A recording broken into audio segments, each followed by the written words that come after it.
What's up, everybody? Welcome back to another episode of the Butterfly Effect podcast. Today, I am joined by D Mama. Oh, that's a new one for me. I like it. My Dairy Berry. She's a mother. She's a photographer. She's the Pisces queen. Oh. Darian, my cousin. Welcome to the podcast. Hello.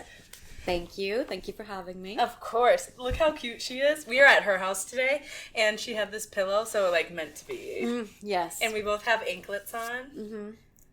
We have to charge for that footage, actually. Yeah, let's cut that out. That's going to go behind the Patreon wall.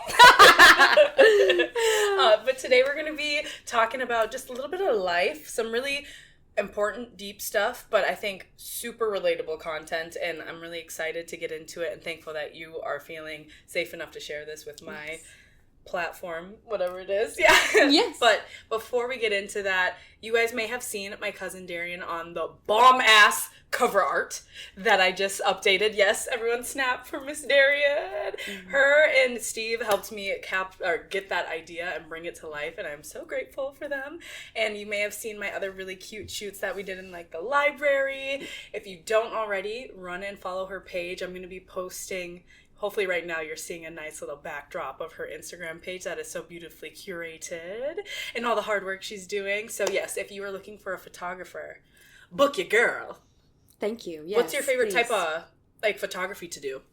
Definitely creative. Just when people come to me with their ideas and they have a vision, I like to get in the vision and kind of just execute that for them. And with them, that's the most favorite thing that I do. Yes, I love yours because you you do the cool couples pictures or graduation pictures, but I like how you you really do, you work with the person that you're photographing. Wow. Yes. And you bring that idea to life. She is very flexible, and she just wants to bring what you have going on and bring it to life, and it's amazing. I loved the one you did with Ivy and her friend Savannah. Sav, yeah. Oh my gosh, that 421. So funny. It was so cute. It was so cute though, and all the little details that went into it. I was like, that is it's so fun. It is fun because you don't even know exactly what you're gonna do until you're in the moment, and we kind of have photos that we want to base it off of, but not until you get in there. We set up everything in her apartment, a whole backdrop. What was in her apartment? Where before she left that apartment, wow. We did that photo shoot. It took a little bit of time to get everything set up, but it was so worth it. We did a couch even with the backdrop, and we just think of things in the spot. You have a vision, and I will in the moment think of things for you and kind of execute it for you. And the editing styles too, I like to play around with. That's another favorite thing, is just being able to play around with editing and Photoshop and things like that too. And you've been doing it forever, since we were young. Yes. You'd dress Delaney, her younger sister, up and use her she as was my first model. Yeah, that's so cute. That's how you can tell that this is something that you've wanted to do for so long. Yes, and it's a passion of yours.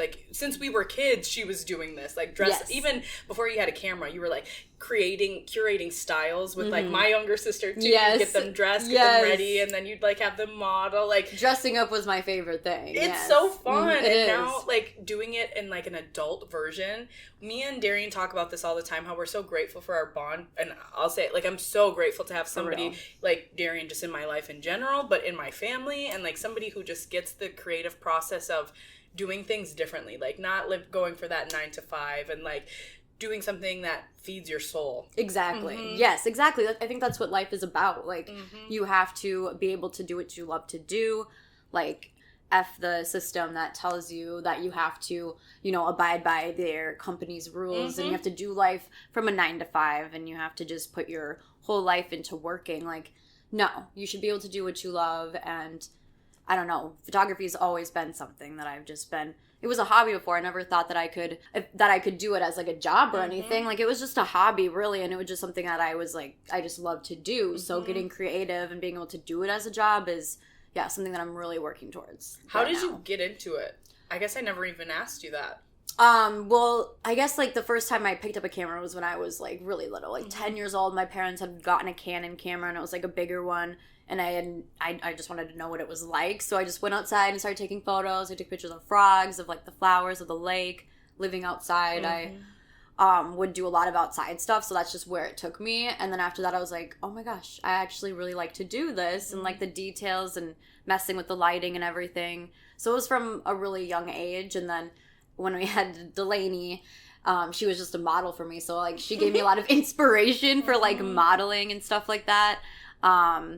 And then it just kind of grew from there. Like other people would ask me if I could take their photos, and I was like, oh, this would be so fun to like do with other people, and it kind of like builds a relationship kind of. I love that. I have a really cool concept that we can talk about off camera, but it like involves just like getting like different women, and like doing like different styles from them, and you photograph like that would be so cool. I love it. Yeah, it's a lot of my photography is like women, like empowering women, making them feel beautiful, because I don't know, from a young age I've never felt confident. I've been like a very insecure person, and so being able to, I guess, make other women feel beautiful just kind of builds or fills something in my heart. Are you hearing this? Like, are you guys hearing this? Like, and that's so genuine, because if you look at your art, you see that. Right. You have women that look so different, all types, shapes, sizes, colors, everything. It doesn't matter. We're human. You take them, and you bring like this inner beauty out of them in your photos that you capture. And like, that is so cool, and like, please keep doing it, because it's needed. And to wrap that up, it's like us being here now doing stuff like this, it reminds me like when we were younger and you'd play dress up, or you'd like play house, or like you just play pretend or whatever. Like, we get to do this now at like an adult level, and it's so like, this is something I would never take for granted that I get to create with you. Exactly. So thanks for being here. Oh, thank you. Yes. Please go and follow that Instagram. You'll see it on your screen here. I've kind of shared about this a bit on previous episodes, and I will continue to speak on it more in future episodes and share more of my story and my experience and perspective when it comes to addiction, and how my own journey with addiction and seeing people in my life get through their journey of addiction. But we come from a family on all ends, I say, that have been touched by addiction in some way. And when I say addiction, it's not just alcohol and drugs. Like, that is the primary thing that I think that gets a lot of attention, because it can be very negative, right, and have a negative impact on your life a lot quicker. But there's other forms of addiction too, and I think just spreading awareness about it is going to help like take the stigma away. But there's addiction in like, you can watch too much TV, right? You can eat too much food. I know I struggle with that. Caffeine. Everyone in this freaking country is addicted to caffeine. Food like, in general. I'm drinking some right now. Like, I don't go one day without drinking caffeine, honestly. Right. Food. Work, sex. Relationships. There's so many ways addiction plays out. Today we're going to be talking more about alcohol and drugs.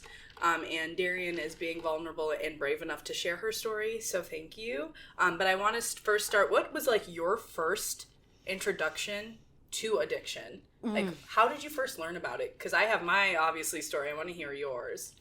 I think my first memory with it really was with my grandma. My mom's mom was always an addict to lots of different things, and towards the end of her life it was mainly prescription medication and cigarettes, tobacco. She was really just addicted to that. I don't know how long she was addicted to those things, but yes, I think growing up around her, I just saw her always have a drink in her hand, so she was an alcoholic for a long time since my mom was young. So just being around that, like, she always was sipping on Pepsi and vodka together. And we just knew that's like her drink. You don't drink it, you don't go buy it. And and then like just her smoking, she died of lung complications, and she was on oxygen, and she still smoked. Like, she would take her mask off and just smoke cigarettes, even though she could not breathe. Like, she did not care.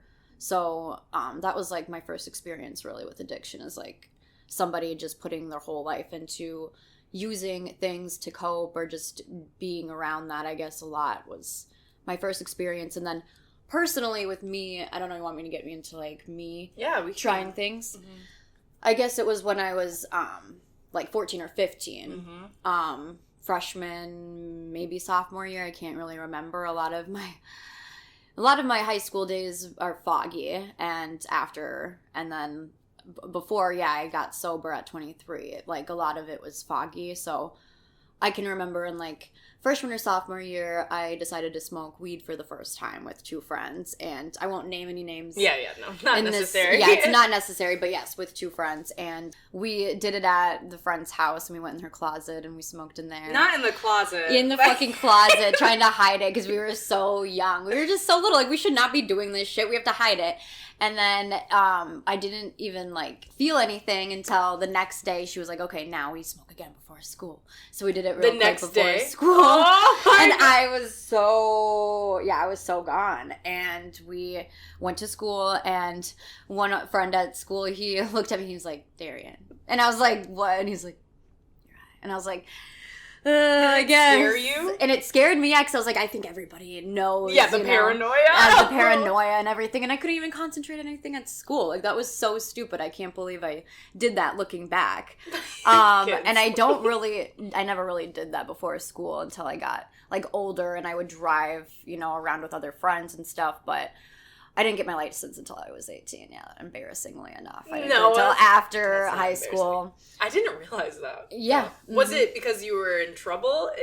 Yes. Yeah, it was because I was always in trouble. Like, literally. No license. I got caught with stuff right before the last day of school.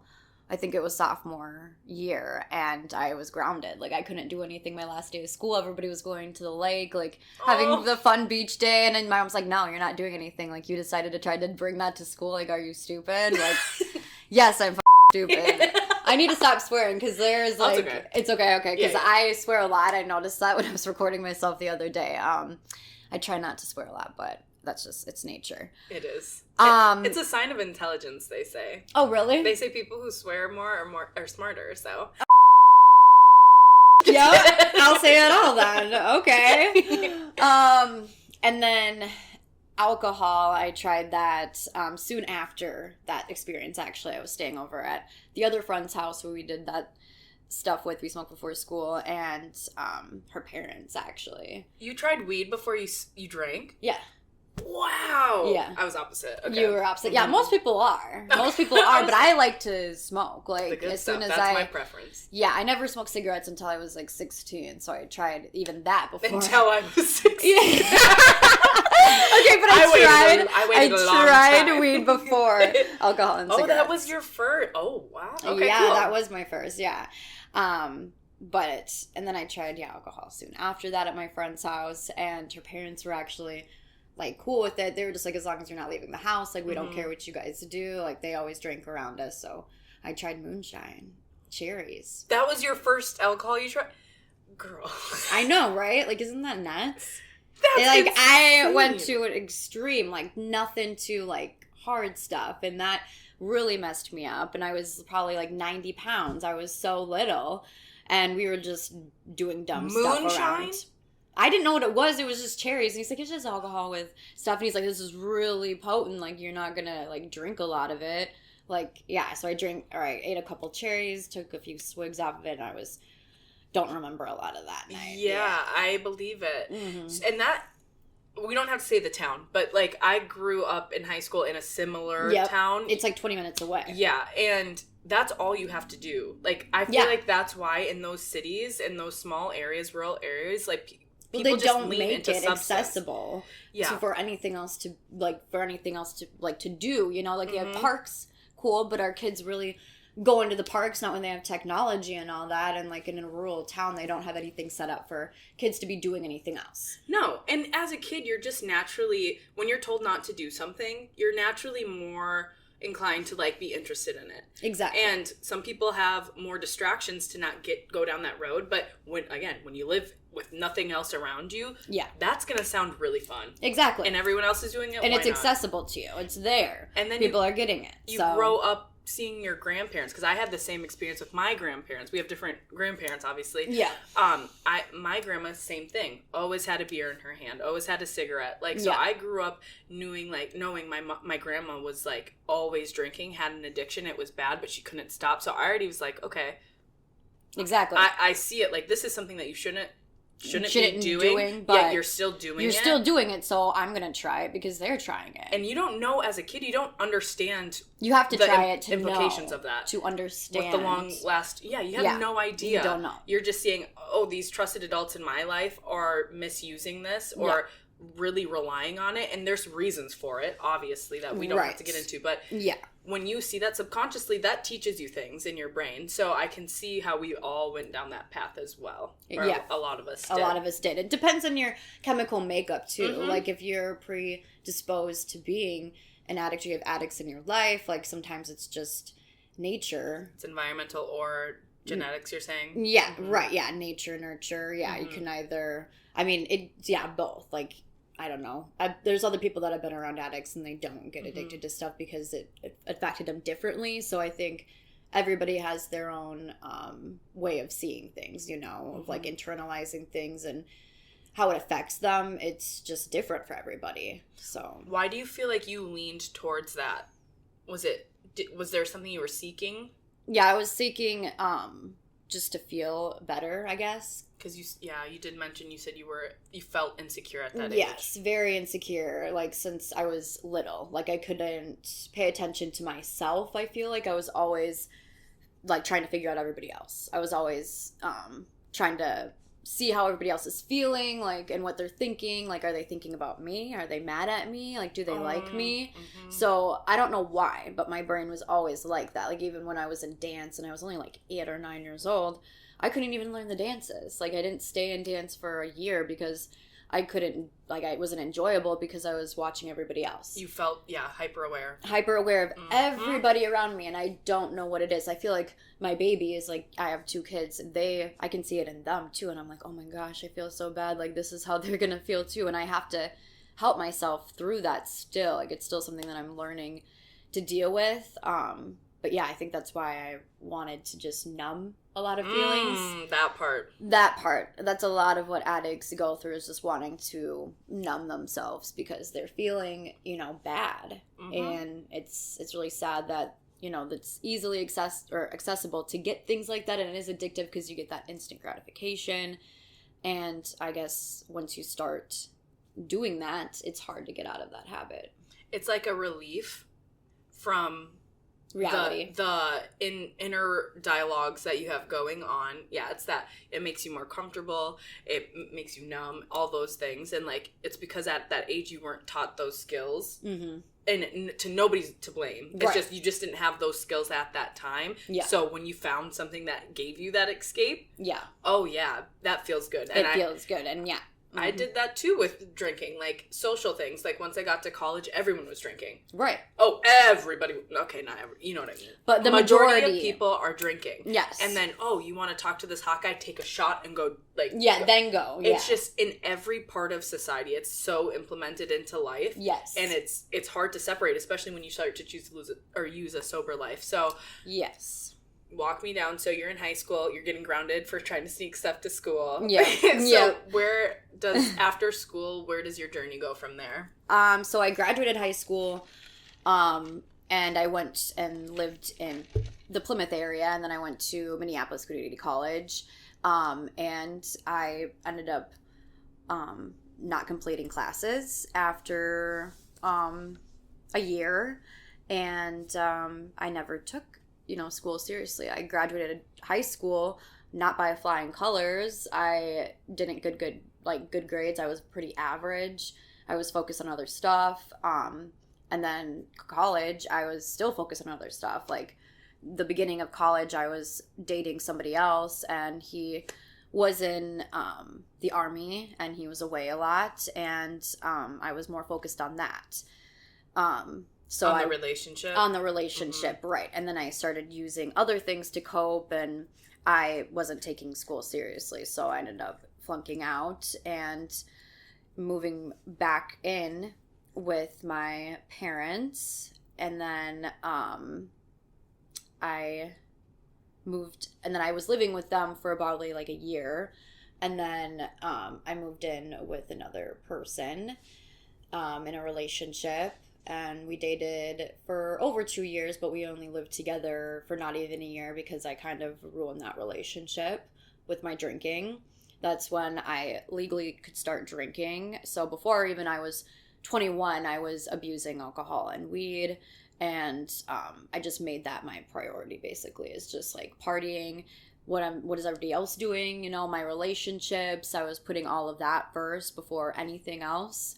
I wasn't focusing on myself, and I don't know why, but yeah, I wasn't taking life seriously being so young. Looking back, though, now that you know yourself so much better, now you're a mom now, looking back at that version of yourself, can you pinpoint a reason of why you were feeling that way? Like why your focus was on that instead of yourself? Yeah, I guess probably just because I was feeling bad about myself. I'm not self-confident. I don't have a lot of confidence in myself, and when I don't feel good inside, I guess I try to escape and focus on everybody else, you know, like what is everybody else's problems? Like I will help you through your problems before I help myself. So easy. I'm a caregiver. I like to take care of people. I like to help people. I did caretaker work at people's homes so they could, still live at home and get, the care they needed. So I just think that is a coping mechanism, yes, of just not feeling good about myself. So I'm gonna, focus on other people. Everything probably. Else. It's hard to sit and look at your own stuff. Yeah. Like, it is not easy at all to sit with yourself, talk about your flaws, where you're not adding up to be the version of yourself that you want to be. It's so much easier to be like, you know what, I'm just gonna numb myself and then focus on your problems. I do that all the time. Yes. So I definitely understand how that could happen, and then obviously life just continues to happen. Yeah, and if you're not focused on yourself and you're not taking your mental health seriously, like it just snowballs from there, and it gets worse and worse. So that's where it was going, where I just got worse and worse, and I did not care. I was like, something's gonna happen and I don't care what's gonna happen. Like, that's just the point where I got to. I ended the relationship with that guy and I moved out of my hometown. I got away and I started living with my best friend Rosie, and I was still not making good choices and doing just bad, like, things that I don't even want to talk about, and I just feel ashamed of, like, taking advantage of people around me, basically. Just not being the best person, and that's not me. No, it's not. No, when I was young, I remember being happier and just wanting to be around people, and even though I had self-confidence issues, like, we had fun and we liked to do stuff, and I just lost myself. Like, I really lost myself, especially when I started drinking more. Like, it really does change you. It does. And it's not, what I love that you're doing is you're not using it as an excuse. Like, you're still taking accountability, because at the end of the day, of course, it's your actions. Yeah. But it does. Alcohol does change the way people act. Yeah. And the character they have. They're real person is still in there. Yeah. But alcohol can make you act differently, and I've seen it done through so many different family members and friends in my life. Like, it's not an excuse, but it is a reason. Right. I guess you can say. It is a reason, yeah. If you weren't drinking, you wouldn't be doing all those things. Exactly. And it wouldn't be, deteriorating your brain and your body and making you do all these bad things. Like, I wanted to be different. Like, I really wanted to, but it was just, it is addicting. Like, it is so addicting. Honestly, when I lived in the town with Rosie, and I lived with 3 other guys, Rosie's boyfriend and his 2 friends, I was drinking every day. I would wake up and I would have, like, a little, a pint size, like, by my bed, and I would try to get through the day of finishing that, or the next day. Maybe it would make it last, like, 2 days, but it got to the point where I was waking up and taking a shot to, like, wake myself up and get going through the day. And it was a lot to even be able to get ready and to go to work, even though I worked a serving position where I wouldn't start until like 3 or 4, maybe 5 p.m. at night, and then work late. Like, I really wasn't doing anything else with myself. Like, it's so embarrassing how low I got with it, because it really took a hold of me. Why do you have embarrassment over it? Because I feel, like, ashamed, I guess, because that's not who I wanted to be, but I let it control me so much.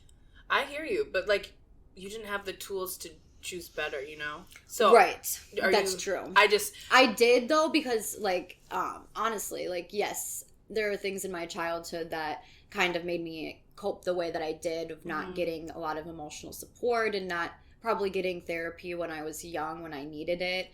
I come from both sides of my family of like suicide and people taking their lives, and depression and anxiety and like just abusing things and being addicted to things. Like, it really is like how you're chemically made a lot of the times, like, unfortunately. And if you're not getting that help when you're young and your parents aren't able to get you that help, or they're doing, working instead because they need to provide for the family, they don't have the tools they have or that they need to help you, like, it will lead you farther down the road. Like, it will negatively affect you if you don't get help. So I think if I did get therapy and stuff when I turned 18 and later on, but I never took it seriously either. Like, I was like closeted, still wanting to like mess around and not taking life seriously, because I was, before I like became more aware of the world.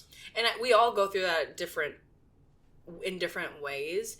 But I love what you said. Like, we just didn't have the tools. Like, we didn't have the emotional support. Not because our parents didn't love us. Our parents loved us and sacrificed so much to give us what they could. Yeah. But they were so focused on, like, getting a roof on our heads, making sure we were fed healthy, like, we were involved, doing good in school. The emotional needs, like, they never got that. So they didn't know they also needed other stuff. Exactly. Because they never got that. They never got that. They barely had parents physically there. Like, they were, what was it? What do they call them? Latchkey kids? Latchkey kids. Oh. Like, you're in the house, the door, like, but there's no parents there. Like, do not open this door for anyone, but you take care of yourself. Sad. That's what our parents had. Right. And like, our parents were very physically there. Yeah, but the emotional piece, I think this generation is doing a lot of work of trying to like bring awareness to it and saying like, yes, we were so grateful for everything that you've given us, but there were some emotional needs that were unmet, and now we are kind of dealing with that. And I think that has to do with America too. Totally. Like, literally America, corporate America. It's you work first, and then you're able to provide for your family, right? Like, no, it's probably about your family first, and then being able to provide for your family should come second. Like, you need to be there physically with them, making sure you can, be with them. Literally. And watch them grow and do things with them. Like, it should not be, work comes first. Like, literally, that's what it makes it seem here in America. And you have to get by somehow. It's expensive, and it always has been that kind of, like, work mentality, and that you have to work to have anything. Our priorities are not in the best places here. No. And like, it's becoming very clear now. Like, this could literally be its own episode. Just seeing how other countries prioritize community, family, like helping all of each other. Helping. Yes. Instead of being who's the best, the most individualist. What can you give me? Exactly. And that's because literally, like, we've preached it. US is number one. Like, it's the that's culture not of America. even what other people think. But underneath that umbrella of cockiness is like all the shit that's being like drug out of the rug right now. Now it's all coming to light. And I love it. I'm here for it, because please, like, get all of this messed up stuff out of here. We need to prioritize being together more instead of separating each other. That's probably why they don't like TikTok and all these social media, because people are actually coming together, realizing a lot of things, and wanting to change society. Hello.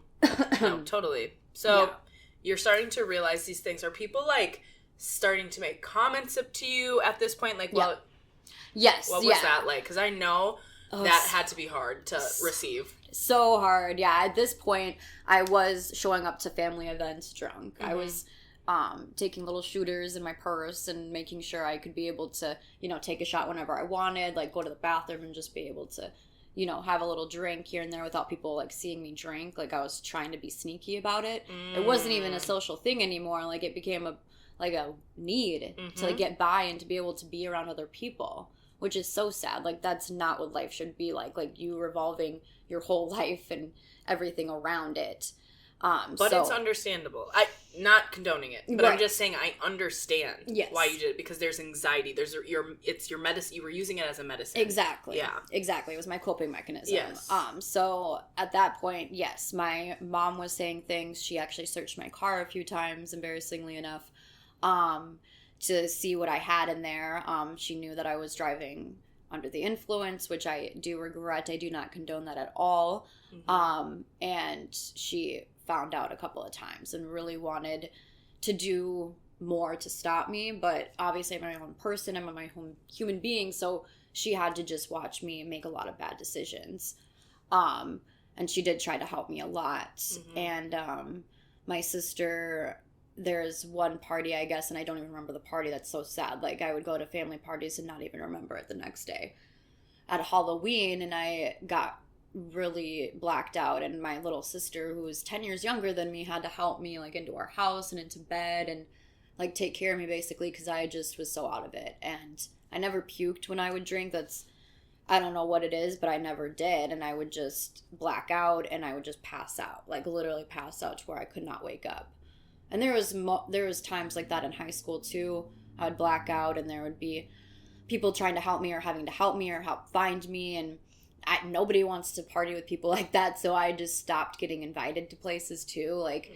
And that's another factor. Yes. Doesn't feel good. No, and I would go to parties in St. Cloud, and I would black out, and then things would happen to me when I would be blacked out, like, sexual assaults and stuff like that. Like, sorry. Being in an active addiction, and that at that point was just, like, abusing alcohol. Like, I would only drink at parties, but I would drink to the point of blacking out. And then I would make bad decisions and regret it later, but a lot of things have happened to me that I don't even remember, or I would, like, wake up to it happening. And that was a really hard point in my life. And when people just stopped inviting me to places, or they stopped wanting to hang out with me, I ruined a lot of relationships. They stopped being friends with somebody that I was friends with since I was real little, because I was very toxic and not myself. Like, that's why it's so shameful, because I literally let it be to that point. It took priority because it was like, it's like a spiral, because it's like, I'm drinking because I feel anxious, and then I do stupid things while I'm drunk, and then I hurt people, and then they don't want to be around me, so then I feel more shame, and then I'm back, and it's like again, this. And I don't care because I get that satisfaction, and if they... Like, it's hard to even, like, come to terms with that you have a problem. And then you want to protect the addiction, because you're like, right now, this is all that I have. Yep. This is all that I have, and this is all that I can control. So I can totally understand how it spirals so quickly. Yes. Yeah. It does, because, if you're doing it every day, it's going to affect you negatively. At some point, you're going to start doing stupid things when you're under the influence. Like, that, it, like, literally changes you. How would you describe you heading towards, like, what people call the rock bottom? Yes. So, we got to that point when I turned 23. That was 2020, actually. Ooh, what a year. What a freaking year. Yeah, that was... I didn't know that was 2020. It was 2020, the very beginning. Yeah, February. Oh, you kicked it off that way. We kicked it off that way. 2020! Yeah, my 23rd birthday. Stepping into 23 with a bang, I got arrested. Wait, really? It was the next day. It was the 26th, Danae's birthday, actually.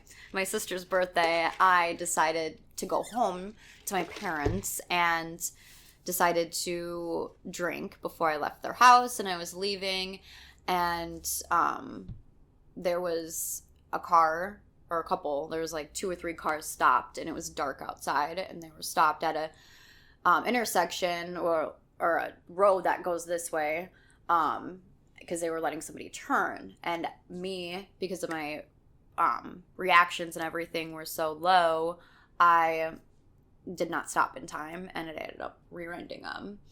And thankfully it wasn't as bad as it could have been.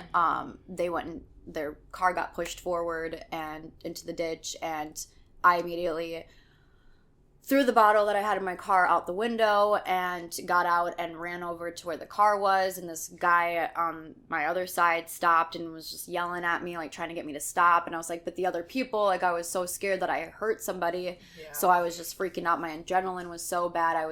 My phone wasn't working, so I used this guy's phone to call my mom, and she ended up coming, but then by the time she got there, the cops and the ambulance were there, and they had to do all these checks on me, and didn't realize how blacked out I was, but I think the adrenaline also of, like, everything happening, like, really put me out, and I don't really remember anything until I was, like, in the cop car with the cop driving away to jail. And I was just yelling and screaming and just, like, could not believe it was happening. Like, it was a very surreal experience. It's scary. It's scary. It's very scary. And I was just bawling in the jail, getting my mugshot done, and so embarrassing. People screenshotting my mugshot and sending it around and stuff. Yeah. But I spent the night in jail detoxing. There was another girl in the cell with me who had gotten pulled over and had substance in her car, so we had talked all night about our problems and like what we're gonna do now. And then they took me into an actual cell the next day after I blew zeros, and I had to spend the night all weekend because the courthouse wasn't open until Monday. So I had to shower there, and they don't have any heated water. You have to shower in cold water.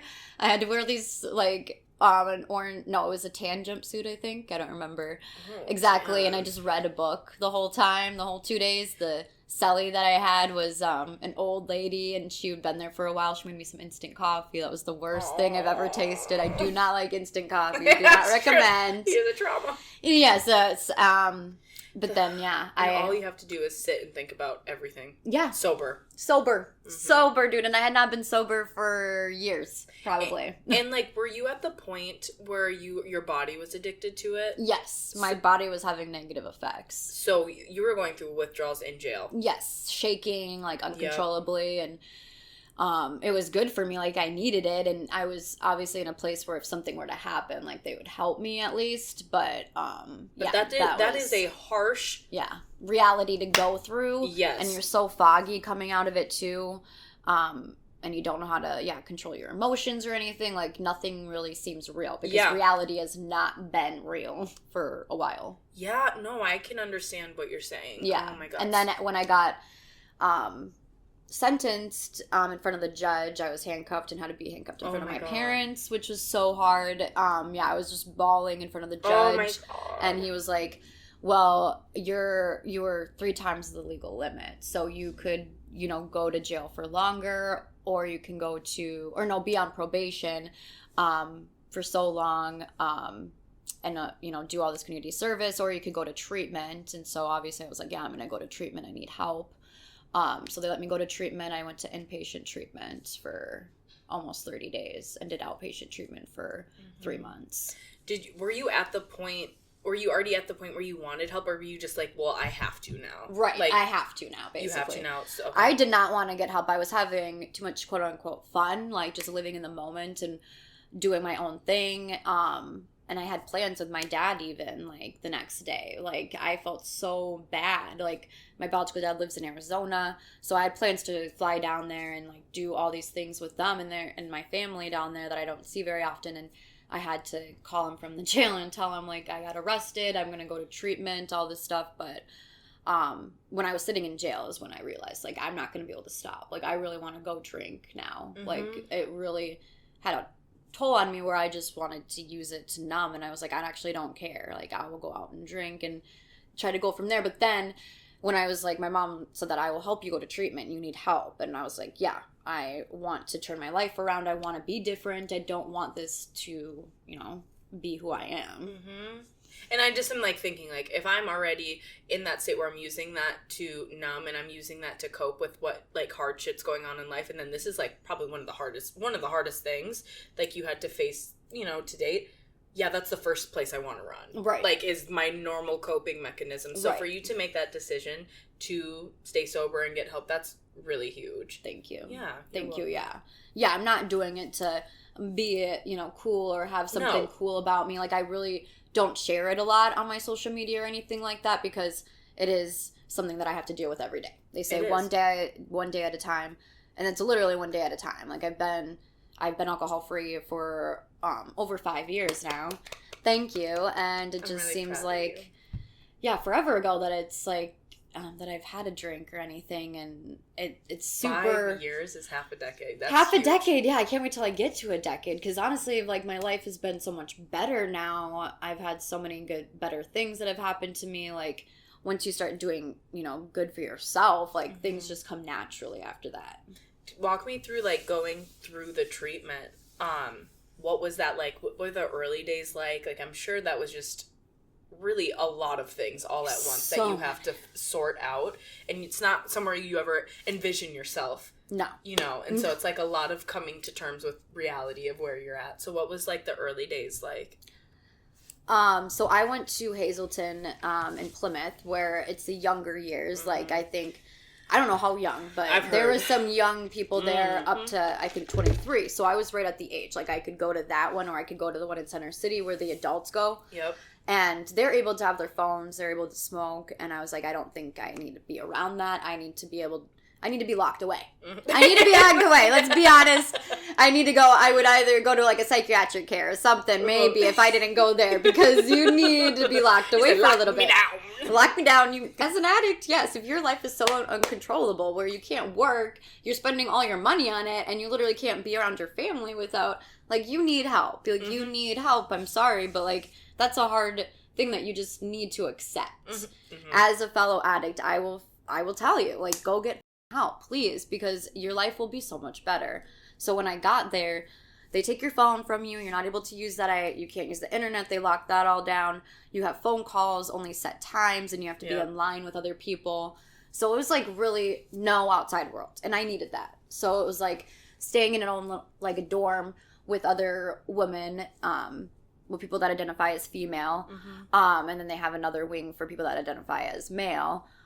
So our wing was just, you know, females, and we just got to know one another and got to like share experiences with each other. Like, we've all had something that's happened to us where it's gotten to that point. And I forgot to mention before, I did have a close friend who did commit suicide too after I graduated high school. So that really affected my mental health too, and something that I really held on to. And I've been able to let go a little bit, but that was also something that I held on to a lot. And what made me want to drink a lot is because I've just dealt with suicide in like all aspects of my life. It's very painful. And to have somebody be gone that you can never say something to again, and I wish I could say something to him again, you know, like it's really hard.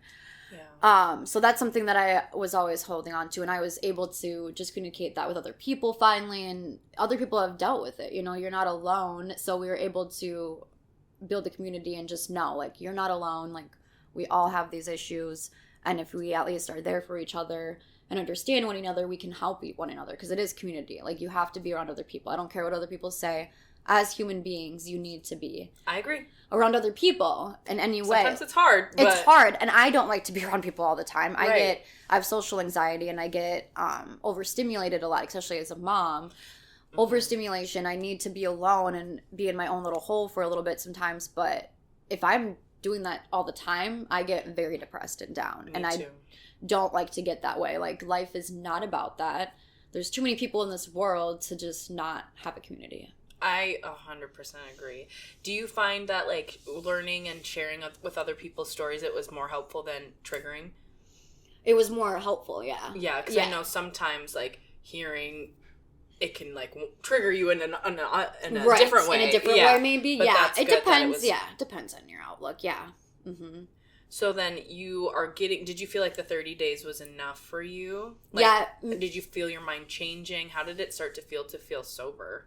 It was very humbling. I was like, this is who I am, and I haven't felt this way since I was like 14. Like, I'm figuring myself out, so it felt really good, because I was like, I can be creative again. I can actually use my brain again. So I actually read literature while all the other girls are just socializing or starting drama and stuff, because it was younger girls. I have heard about that. So I did deal with some drama with some girls there who just weren't very nice, and they like to stir up drama, and I've dealt with that since I was really young too, like being hyper focused on everybody else. I think there's things going on, but I also dealt with a lot of bullying and stuff when I was young, so it took me back to that.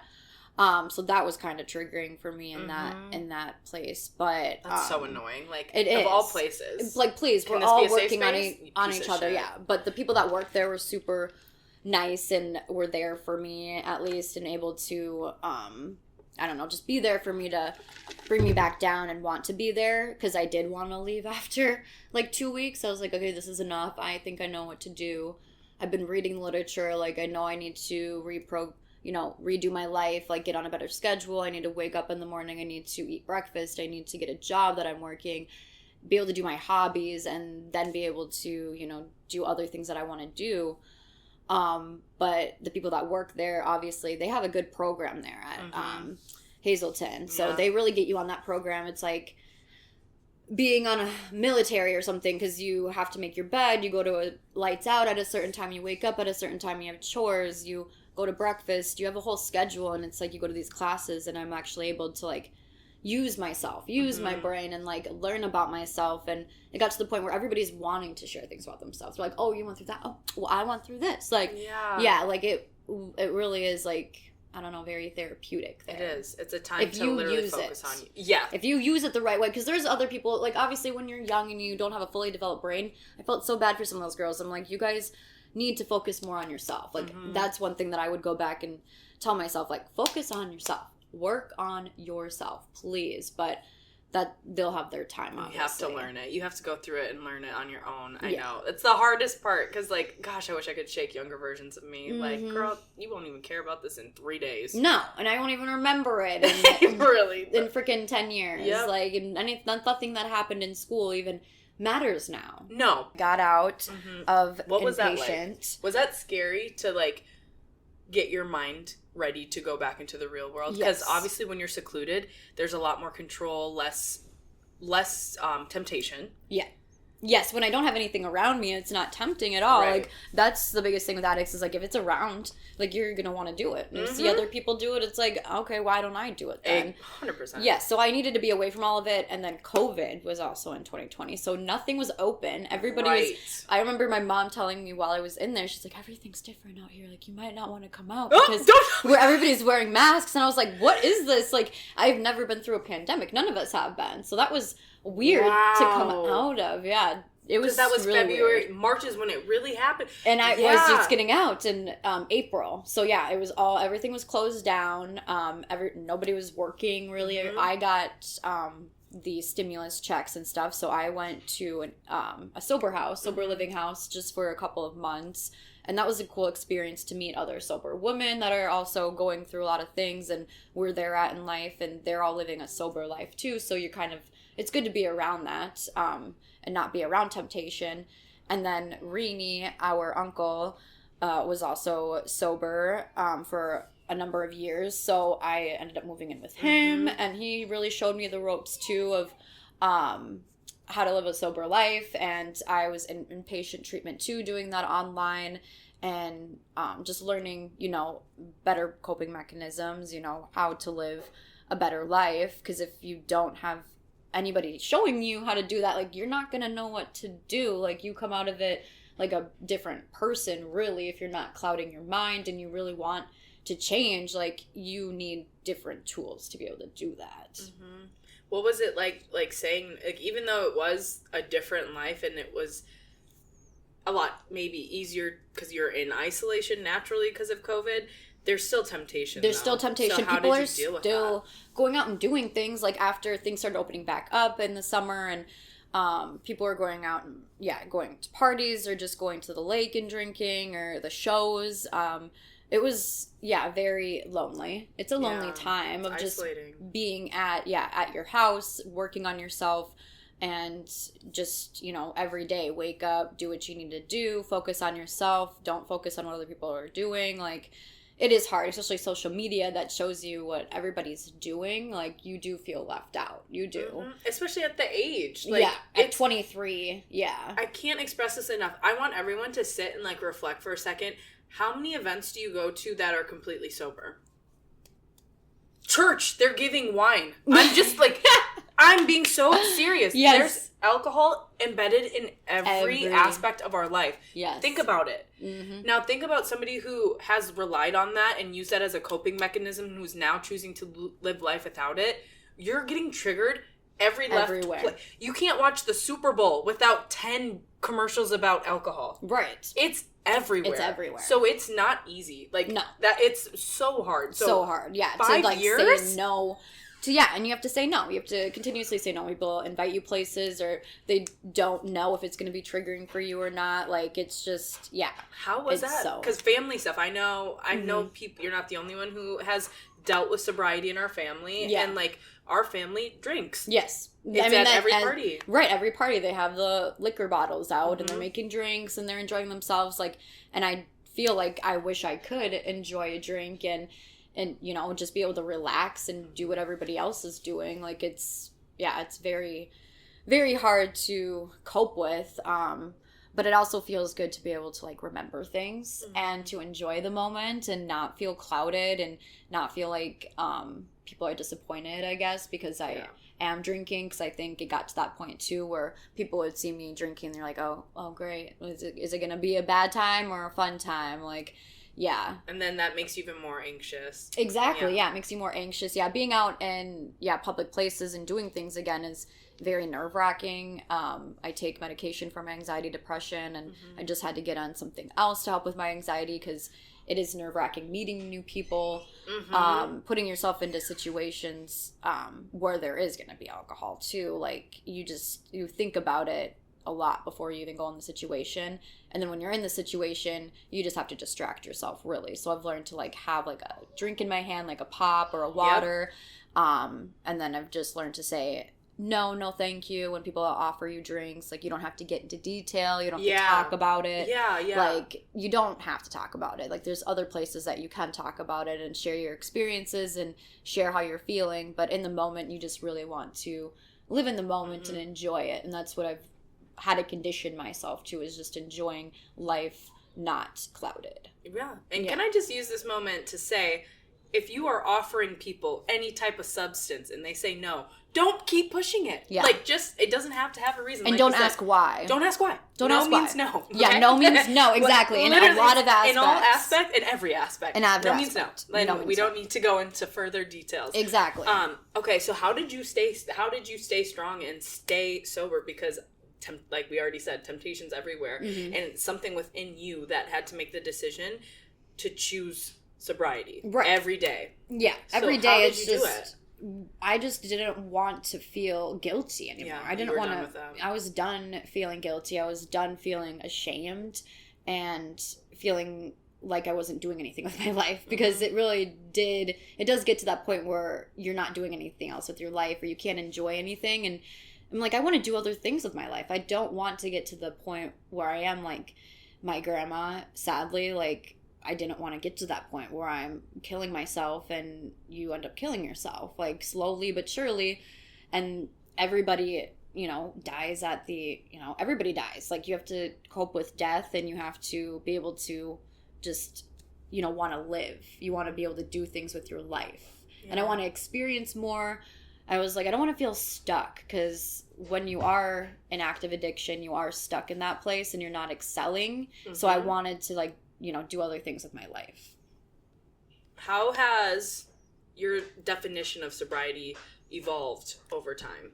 Because I think, and it's okay, everyone's version of sobriety is to their own.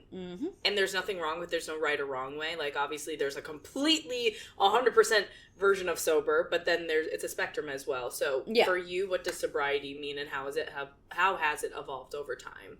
Yeah, I mean, in the beginning I thought sober means, nothing. You don't need anything in your life. Like, you have to live this strict life of only dealing with your addiction. You have to go to meetings. You have to do everything by the book, by the AA book and all of that. And you can't hang around people that are doing all that stuff. So I definitely secluded myself a lot. And, but towards, now, I guess, and going through it throughout the years, I got more comfortable with being around people. I started being more confident in myself and doing things that I love. So from there, it kind of just got easier. And sobriety for me now just means living a truer life to you, just being true to yourself, really, because when you are in addiction, you aren't being true to yourself. Like, you're masking who you are. You're not who you are. Ooh, that part. Yeah, and that's the hard reality to come, that's the hard part of it. You have to come to reality with, like, you aren't you. And you have to deal with you. You have to be able to deal with your problems in a better way. You have to be able to do other things with your life. And I think, sober now just means living a better life for you. Good. And then you became, how's it been becoming a mother? Because that, from what I've witnessed, from what I hear, it is the most rewarding thing you can do, but it is so challenging in so many ways. And, like, I will always say it. I'm not a mother, but I see how hard mothers work. I see the sacrifices. I see everything. Like, I see the sleepless nights. I see how you think about, your brain just changes from this point forward of having a child. Yes. You constantly think of somebody else before yourself. Yep. And I have not experienced that, but I've seen it. Yeah. How has it impacted your journey with sobriety, or just as a woman in general? Yeah, it definitely impacted me when I got pregnant, because I was like, I'm an addict. I don't want to pass that along to my children. And dealing with postpartum and just, all the anxieties you have as a mom, like, you do want to be able to, at the end of the day, have a drink, have that glass of wine. You want to be able to unwind, or have that Friday night and go out with your friends and just be able to let loose and not think about things. And I don't do that. So I'm always here basically with my kids, thinking about them, and it gets to be a lot. Like, I give myself anxiety when I don't need to. Yeah. Postpartum anxiety, postpartum depression is really hard, and it's something that every mom deals with in different ways. Everybody's life experiences is different, and that's what I think is so amazing about life, because everybody does things differently, and they live life differently, and everybody parents differently too. So I don't know, I think it's obviously made me a better mom, being not drinking, obviously, because it scares me, honestly, to think about drinking when I am around my kids, or even when I'm away from them. Like, if I were to make that decision, what is it going to do to them? Right. That's what it really comes down to, is like, how is it going to affect them? And I have to think about them first. So as an addict, I would hope that all parents think that way, and kind of change their perspective of like how it affects people. Because in our family, it's affected our family so badly, honestly. Like, people in our family have almost died from things because they're not doing anything. People have died. Yeah, my grandma died because of alcoholism. Yeah, so there you go. Like, if you don't get help and you don't change anything, like, it's never going to change. So I don't want that cycle to continue. I want to be able to break that cycle, like my mom really has. And of course, I took a different route than my mom did, and it's just how life works sometimes. So you just learn differently. Look at where you are. Like, you have done the work too. Thank you. Sometimes in life, that's what this is about, is experiencing it. Sometimes it's a thing that we have to experience. Exactly. Lessons we have to learn. Exactly. But again, I'm going to give you kudos, because you did learn them. You could easily still be doing that. Right. Yeah, you could always go back. Yes, you had some things that pushed you to make a hard decision, but you still did it. You showed up for yourself each day, still have been for 5 years, and you chose sobriety. You chose to not drink alcohol, and that, how big that is? Thank you. That's huge. And on top of being a mom, dude, like, not of just one, two babies. 2 babies now, being 9 months postpartum and still making that decision. Like, it is a decision every day to wake up and not to do that, because you can. It's so common now for people to just even go to the gas station. They have it in freaking gas stations now, or even like tobacco shops, smoke shops and stuff. Like, you could just buy alcohol, like, literally everywhere. Those shooters, like, at the counters too, when you're going to check out at liquor stores and stuff. Like, it's just so easy to be able to conceal it and have it on you always. Like, you could always go back to it. Anybody who has problems with stuff can always go back to it, but it's a decision that you have to make, and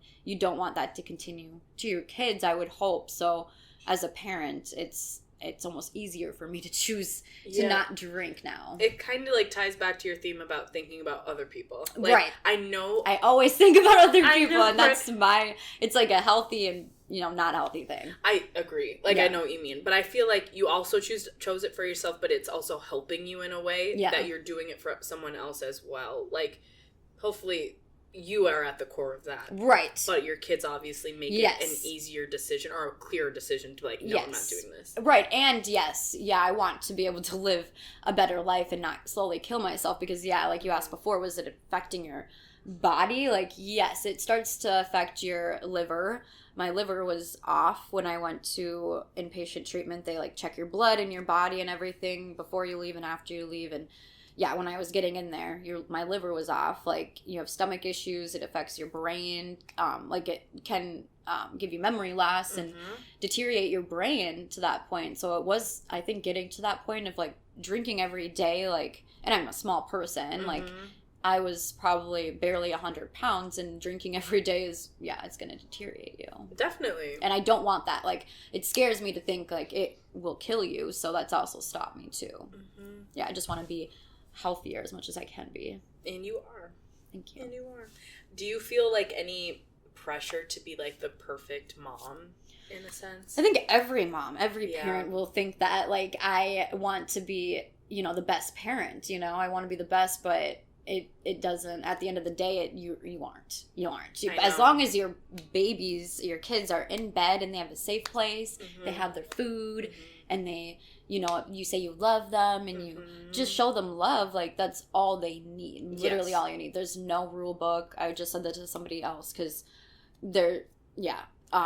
I just said that to somebody else, but there's no rule book. You don't get a rule book. You just pop out a baby and they tell you how to safely care for a newborn, but then after they get bigger, it's like, what do I do now? Like, you have to teach them everything. You have to teach them how to talk, how to walk, how to eat, and if they have any kind of things going on, how to deal with emotions. And how to deal with emotions. Like, that's the biggest thing now, learning how to deal with my emotions. Now I have to teach my 3-year-old how to deal with emotions, and he doesn't know anything because his brain isn't you know, it's developing. He's still, learning, so yeah.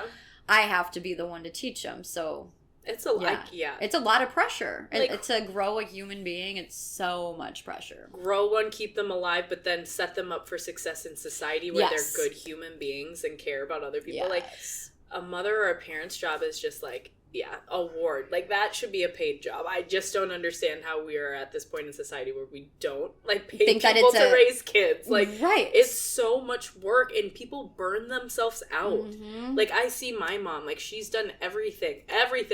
And, like, obviously there's things that, like, whatever. But how much sacrifice y'all make. I cannot And you have to pick and choose, too, because you can't do everything. Yep. You can't do everything. You're only one person, so you have to pick and choose. Am I going to be able to be emotionally available for them today, or am I going to have to go work and put all my stuff into work? Am I going to be, you know, buying them the next thing, or am I going to, you know, have them wait, or, am I going to put them in this school or that school, and am I going to let them hang out with that person, or am I going to teach them these words, or... Yeah, it's... Every decision matters. Every decision matters, and at the end of the day, you just have to be like, it is what it is, you know? It's like, it's going to have a different impact. It's not going to ruin their life, what school you put them in. Their kids are resilient. We're resilient. You learn as you go, and there's no right or wrong decision. You have to learn through it. You have to just do it. You think about that because you care. Like, you want them to have the best, so you want to try to set them up as best as possible. As best as you can with the means that you have, Well, thank you for sharing your story today. I have one more final question for you. Go back in time to, like, the younger version of Darian, where you were, like, early in high school, right? And just learning to use substances to escape, and you were struggling. What would you tell her? What tools would you give her at that time that you now have? I would just tell her that she can be more confident. It's okay to be confident in yourself. It's okay to be, you know, a more open person. You know, you can talk to people. You can be more open. It's okay to show your emotions. It's okay to show who you are. Stop hiding who you are, and just be more true to yourself. Love yourself, really, is what it comes down to, is just loving yourself. So just give yourself more love and think about yourself rather than everybody else around you. I think a lot of young girls too nowadays, like, that's a big thing, especially with social media. We didn't even have social media really back then. Woo! Yeah, we didn't, and it still affected me. So if I grew up in today's age, it would be even harder and worse probably. But so I give it all to the young women that are, you know, trying to do life right now. I hope you all, you know, think about yourself first. Like, take care of yourself.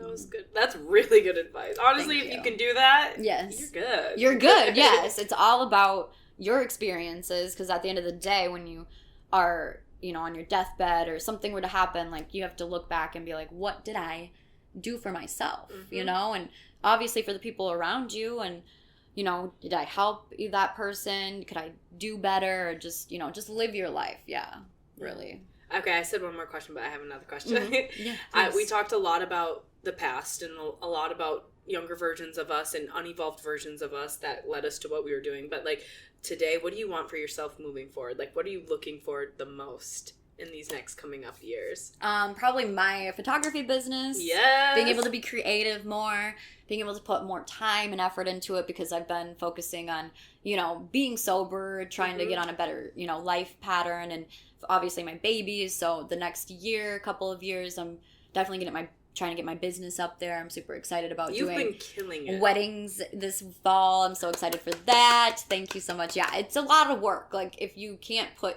your all into it, it's never going to go anywhere. So I all the kudos to you entrepreneurs and people that are trying to do that small business thing or doing what they love. Like, you have to put everything into it, and it takes so much time and effort, and it doesn't happen overnight. You have to freaking wait for it to happen, and you have to build, build. But it's so worth it. It's worth it when you can be creative, and this is what I think I'm supposed to do. It my just life. clicks. Yeah. Like, I think about that too. I was sitting, like, I've done jobs that were in my degree. Like, yeah. I loved parts of it, but I was so stressed. My Yeah. face would show it. I was breaking out like crazy. Yes. Now I'm yes. living in my actual purpose, and it's hard. Yeah, it's not easy work. There's tons of things I have to still sacrifice. So do you. Exactly. Like editing, oh my Yes. God, it takes Right. forever. Yes. But we love doing it. Right. That's the difference. That's the difference is you actually it's like fulfilling. to do it. It's fulfilling. You feel good after. You don't feel like crap, and you don't have these leftover thoughts at the end of the day like, I wish I would have done this, no. And now I feel like I'm glad I got to do this. I am doing what I like to do. Yeah. Oh, I love That's what I'm looking forward to. Yes. And then, okay, one more question. We're just going to keep going. Yeah. If anybody wants to just join a live stream, we'll just talk here for 24 hours. I love it. No, we could do it. If anyone could do it, we could do it. If you have any advice to give to somebody that's in your shoes right now or questioning sobriety, or moms that are struggling, what advice would you give to somebody that is similar to you? The biggest piece of advice is just be okay with being uncomfortable, because that's my biggest thing when I was first coming out of addiction is not being just not being comfortable with the uncomfortable. Like, you are not going to feel okay every day. You're not going to feel happy and have everything be good. It's not like that. That's not life. So you have to be okay with things going badly, with it not going your way, and you're not going to feel good all the time. Like, you're going to have anxiety, you're going to feel sad, you're going to feel all the feelings, and that's okay. Like, be okay with feeling that way and know that it doesn't last forever. Yeah. It's going to be okay in the end. Like, you're not going to feel this way, 5 minutes from now, 2 days from now, next month, or a year from now. Like, all you can do is control how you feel right now and what you do. So try to think, outside of the box and more open and not feel stuck in your feelings. Yeah. Yeah. Oh, my cousin. Oh. I love you. Thank you for coming on I and love sharing you. this. This is seriously Yes. I know that's hard to look at yourself and versions of yourself that you don't necessarily want to bring to the surface anymore, because you've done so much work. You're not that version, right? That's you, but you're a more evolved version of that. Yes. And so I know it's hard to go back and look at those moments that are not the most proudest moments, but I promise you there's people listening to this who are going to hear you and are going to appreciate you sharing, because it's going to make them feel safer to not feel shame about what they're doing. You can change. Yes, there's exactly. proof right you here. can change. You don't have to feel stuck. What you did a second ago is not who you are this next moment. Right. You can change and be whoever you want, and this is literally living proof. Thank you. Glowing. Yes. Can we get a moment for the hair too, please? Oh, thank you. Yes. But I feel better. Yes. Y'all can do it. Mm-hmm. We all have things we can work on, and it's all about moving one step forward and giving yourself grace, because this is all our first times here. Right, we're just human. We don't have all the answers, okay? No, nobody has all the answers. We're just human. We're just living. We're trying to live before, we go on to whatever is next. Mm-hmm. So just please enjoy what you have right now. Give thanks. Make a community. Don't spread hate. Yes. Spread the love. Spread the love. Spread the love. Yes. I love that. But thank you so much again, and she'll be back. We have so much more to talk about. We're scheming. So many more stories. Hell yeah. Some funny ones too. Our life isn't just crazy. No, it's not just crazy, I promise you, but this is just, to show. It was important. It had to be said, yes. And May is mental health awareness, and addiction, hello. Hello. Hand in hand. This is so perfect. matters. On brand and what I wanted to talk about. So thank you. I will plug all her information. You'll see all the pictures at the beginning of the episode too. But definitely run over to her Instagram, subscribe, book with her, all the things. She does everything. She's so versatile. Yes. She's a Pisces, okay? Yes. Okay, goodbye everyone. Good job! We did it.